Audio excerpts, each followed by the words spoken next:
नमस्कार दोस्तों, आशा करता हूँ आप सभी लोग अच्छे होंगे और स्वागत है आपका एच पी जी के आई क्यू चैनल पे।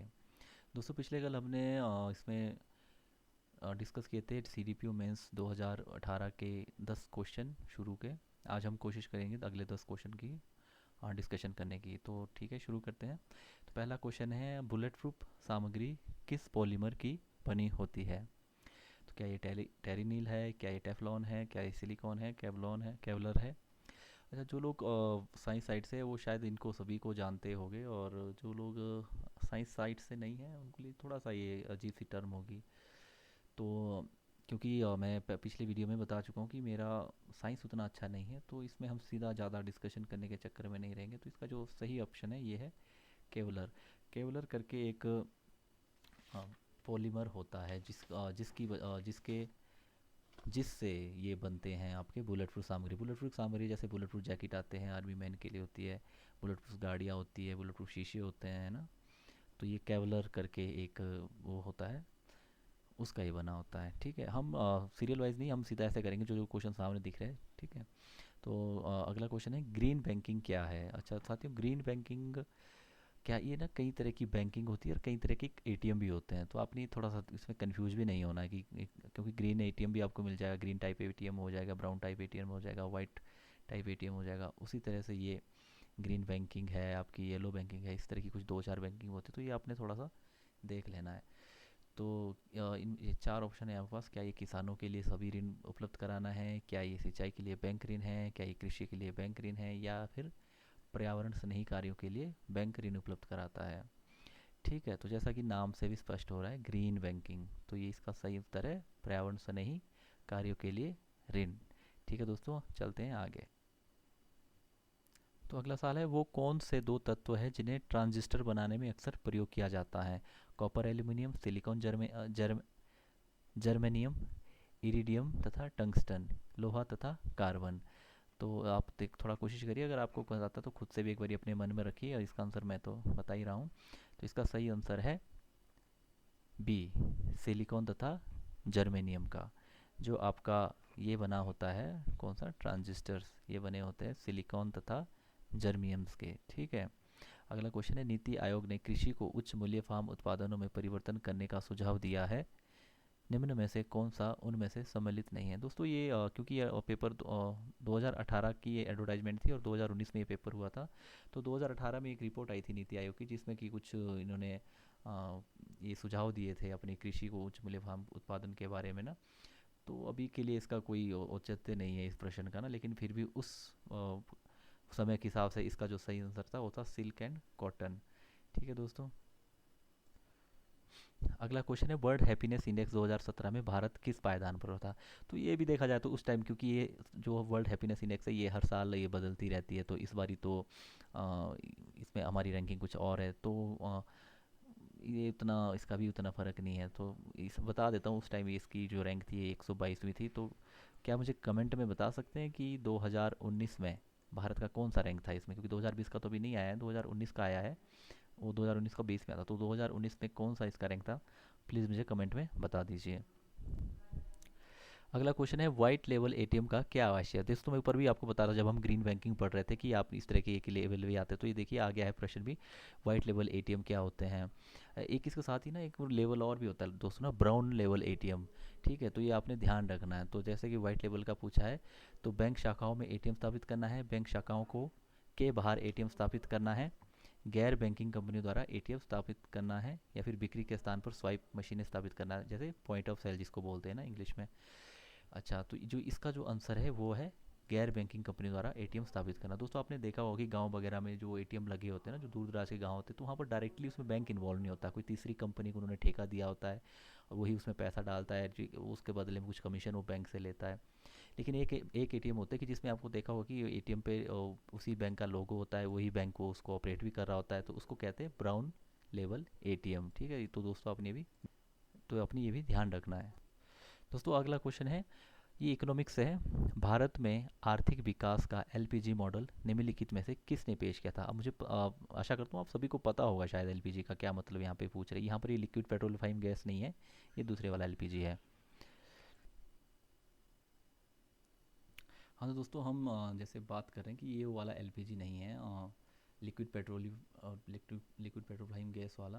तो ये दूसरे वाला है, आई थिंक आप समझ गए होगे।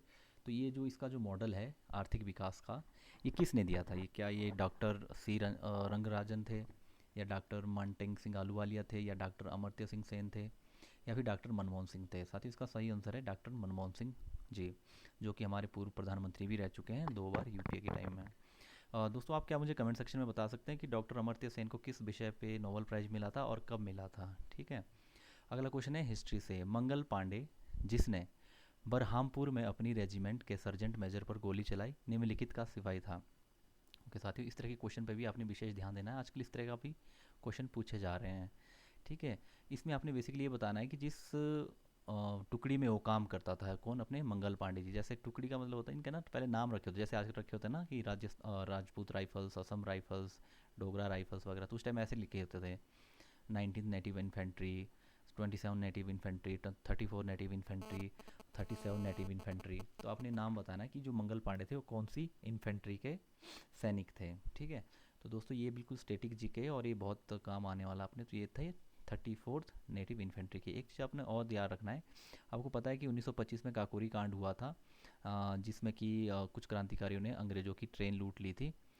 तो दोस्तों आपने वो भी याद रखना है कि उस ट्रेन का जो नाम था वो क्या था, वो नाम भी आपने मुझे कमेंट सेक्शन में बताना है, नहीं तो अगली वीडियो में मैं आपको उसके साथ डिस्कस कर दूंगा। बढ़ते हैं अगले क्वेश्चन की तरफ। सूक्ष्म लघु एवं मध्यम इंटरप्राइजर को कैसे वर्गीकृत किया जाता है? दोस्तों यहाँ पर बेसिकली पूछा है आपको, अगर आपने इकोनॉमिक्स पढ़ी होगी तो आपने ज़रूर पढ़ा होगा एमएसएमई के बारे में। एमएसएमई और जो दूसरे उद्योग होते हैं उसमें फ़र्क क्या होता है, तो अगर आपने वो पढ़ा तो आप ये क्वेश्चन बिल्कुल इजीली सॉल्व कर सकते हो। ये पूछ रहे कि आप कैसे ये डिसाइड करोगे कि कौन सा ये जो उद्योग है ये एमएसएमई है या फिर कोई और है? क्या आप ये उस पर जो लाभ अर्जित करता है क्या उस पर आप उस पे आप ये मतलब निर्धारित करते हो कि ये एमएसएमई है, या फिर उस पे जो इन्वेस्टमेंट क्या होता है या उस पे आप डिसाइड करते हो, या फिर जो उस उद्योग का जो मालिक होता है उसकी आप आयु पे करते हो, या फिर उपयुक्त में से कोई नहीं? तो देखो ये तो नहीं, बिल्कुल भी नहीं लगता है ना। तो इसका जो सही आंसर है वो है निवेश के आधार पर।